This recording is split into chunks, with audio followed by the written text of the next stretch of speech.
কসমেটিক্সের অবস্থা দেখো, সব কিছু প্রচুর এলোমেলো হয়ে আছে। সো এখন হচ্ছে আমি এগুলোকে অর্গানাইজ করব। সো অর্গানাইজ করার পরে দেখো যে দেখতে আসলে কেমন লাগছে। সো চলো অর্গানাইজ করি। সো এই তো এখন হচ্ছে আমি আমার প্রোডাক্টগুলো গুছিয়ে ফেলেছি।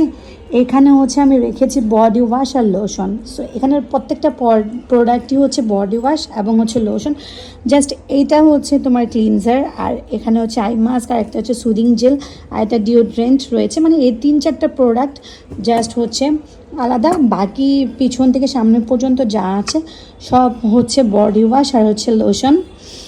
সো এটা হচ্ছে আমার লিপস্টিকের একটা সেট। সো এটা আমি দেখাবো তোমাদেরকে। আর দেন এই তো বাকি সব প্রোডাক্ট। সো এখানে মোস্ট অফ দ্য প্রোডাক্টই হচ্ছে আমি এখনও ওপেনও করিনি। সবগুলোতে দেখতেই পাচ্ছ অলরেডি কস্টিপ দেওয়া আছে। সো এই তো গোছানো শেষ হয়ে গিয়েছে।